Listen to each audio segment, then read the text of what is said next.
sou, de nome completo, Elias Zacarias Manjate. No mundo artístico, apenas Elias Manjate. Começo a interessar-me pelo desenho de forma natural, desenho como tal, né? E eu tinha a mania de pegar nos cadernos, eu punha de avesso, porque normalmente os cadernos têm aquela parte onde vem caderno escolar, disciplina de não sei quantos, então eu virava ao avesso e fazia meus desenhos. Então, nesse processo, conheci o Titus Cavero, que também estudava na mesma escola. Isso foi em 1976, eu andava aí aos 16 anos. Ele viu um dos meus cadernos, os desenhos, ele gostou e perguntou se eu pintava. Eu disse que não pintava.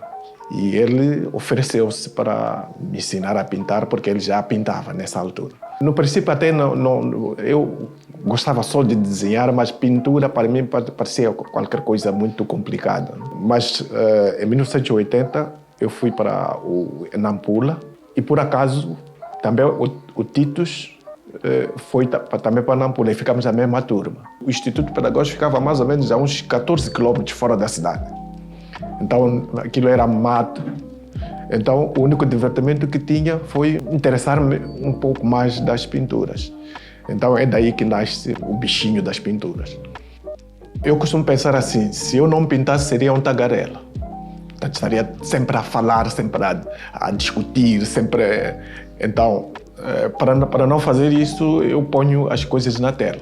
Algumas vezes nós temos uma inspiração, mas depois a mão vai fazendo as coisas que o subconsciente vai mandando, né? Portanto, nem todas as coisas que aparecem na tela aparecem de forma muito consciente.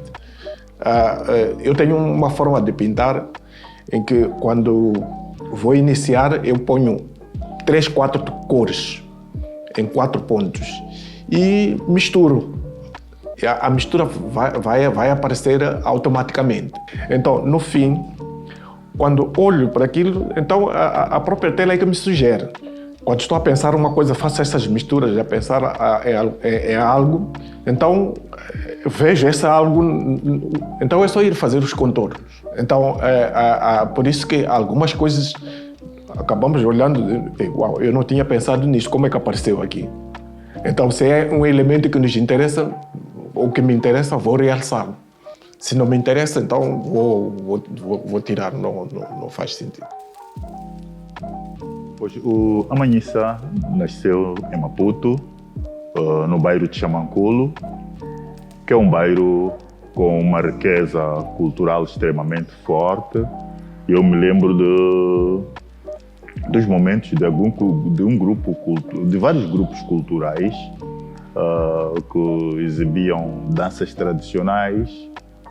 Tínhamos Timbila em Galanga, na zona do Mussagê, lá no bairro de Xamanculo, onde todos os domingos à tarde íamos para lá e víamos aqueles espetáculos folclóricos, aquelas danças, aquelas cores garridas. Também tive uma influência do familiar. O meu pai era um funcionário público assimilado,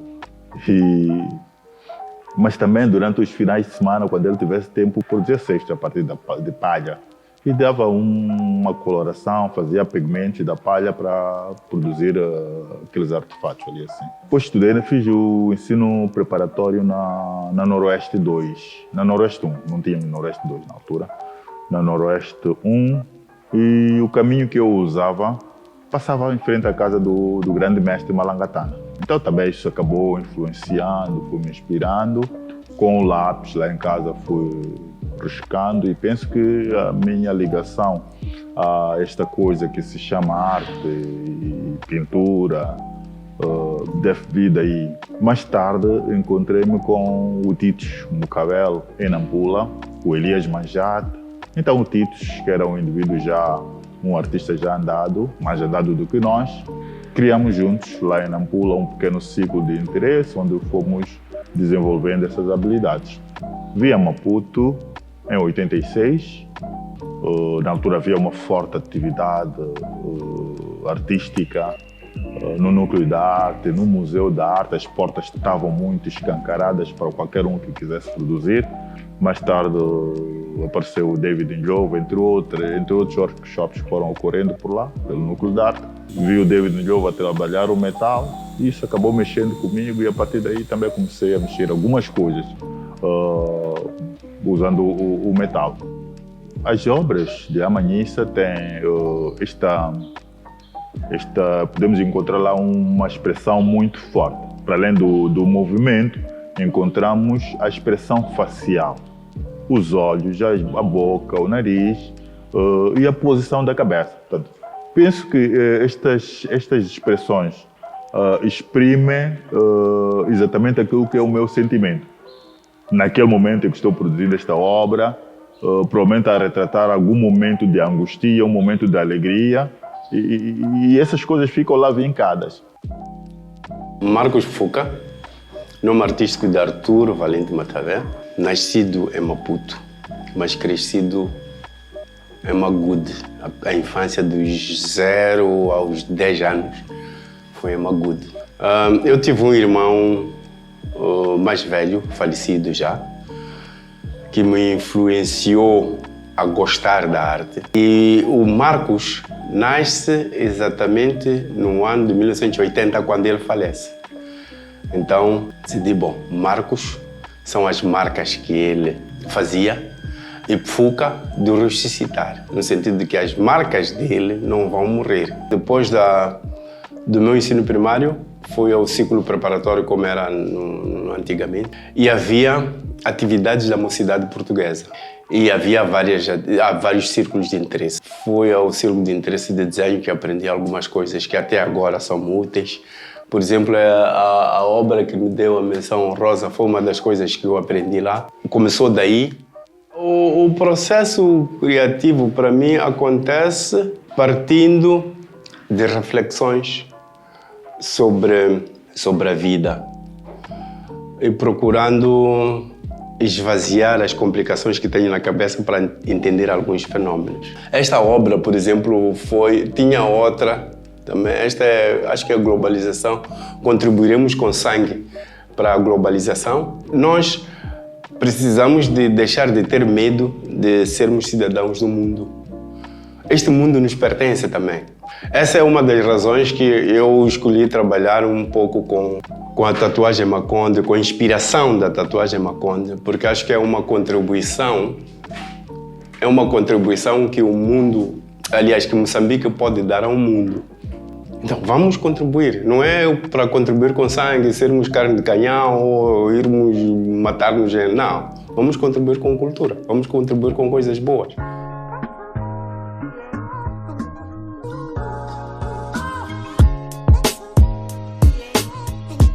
O Arteando Miyakoto surge de um desafio que nós colocamos a nós mesmos como artistas. Amanhissa, Elias Manjate e Marcos Fuca. E este desafio nasce porque eu digo que temos muitas coincidências. Os três que estamos a expor, coincidentemente, estudamos na Escola Industrial. Os três, coincidentemente, trabalhamos em Nampula. Organizamos uma exposição conjunta já faz um tempo. E, para além disso, nas nossas conversas, eu descobri que os três gostamos de ler. Por que não trazer um escritor às paredes de uma galeria ou para uma galeria? Tanto mais que já vimos obras literárias num palco, já vimos obras literárias em cinema, já vimos obras literárias em bailado e em outras expressões artísticas. Então colocamos este desafio. Por que não trabalhamos neste sentido? E depois discutimos quem seria o artista que nós iríamos trabalhar em torno dele. Ao conversarmos das leituras que nós fomos fazendo, por coincidência, os três tínhamos lido Miyakoto, não uma obra, mas várias obras. Quando o Marcos passou pela galeria da Fundação Fernando Leite Couto em 2019, o Miyakoto esteve lá. E aproximamos-nos a ele, colocamos a ideia. Ficou admirado, gostou da ideia e disse, olha, é uma coisa inédita, eu nunca ouvi isto, já ouvi falar de obras literárias em palco, em cinema e outras expressões, Mas numa galeria não, mas querem trabalhar nisto, por favor, têm a liberdade de o fazer. E prontamente disponibilizou 5 títulos das suas obras e dividimos por aqueles livros e fomos trocando, fomos lendo enquanto produzíamos as obras de arte. E tivemos também uma coincidência feliz quando a Fundação nos pediu para nós termos um texto, produzirmos um texto para a exposição. Fomos buscar um outro escritor, que é o Lucílio Manjado. Ele pediu para mandarmos as fotos das obras, então olhou para as obras e fez um texto. Então, aqui fica provado que, afinal, também das obras pode nascer um texto. Nós partimos de um texto para criarmos as obras e o Lucílio partiu das obras para criar o texto. Então, na verdade, se calhar o que faltava era esta aventura, né? É possível que a partir de uma expressão artística se vá numa outra, tanto como ficou provado. Outra coisa é que temos lá na exposição uma forte presença do feminino. Temos uma forte presença do feminino porque a mulher é a fonte da vida. A mulher está presente na vida de qualquer um de uma forma muito forte. Também encontramos a mulher na obra do Miyakoto. Nas diversas obras está lá a mulher com um papel extremamente determinante. Então, trabalhando em torno do Miyakoto, não podíamos estar fora do Miya também. Então foi um processo gostoso, no sentido de que não era só buscar o que nós fazemos habitualmente, o que nos inspira, mas era ter a inspiração na mão e trabalhar essa inspiração. E uma honra muito grande. Eu entendi como fazer uma análise, que não é minha especialidade, uma análise dos livros de Miyakoto. Quem sou eu para fazer isso? Mas fui dado essa honra através da exposição. Então foi muito, muito, muito bom. Foi interessante trabalhar porque cada um trabalhou no seu ateliê, no seu espaço, íamos nos comunicando nos diversos momentos em que nos encontrávamos, mas visitámos-nos muito pouco. Entretanto, temos tido uma crítica interessante. Uma das pessoas que visitou lá a galeria acabou dizendo: essa exposição é de 3 artistas, mas olhando para a obra, para o conjunto do seu todo, até podia ter sido de uma única pessoa. Em todas as obras há um movimento e em todas as obras é difícil dizer, olha, quando é que eu passei do Amanjate para a Amanhissa, ou do Elias Manjate para a Amanhissa, ou quando é que eu saí do Puca, porque há uma harmonia que nós conseguimos.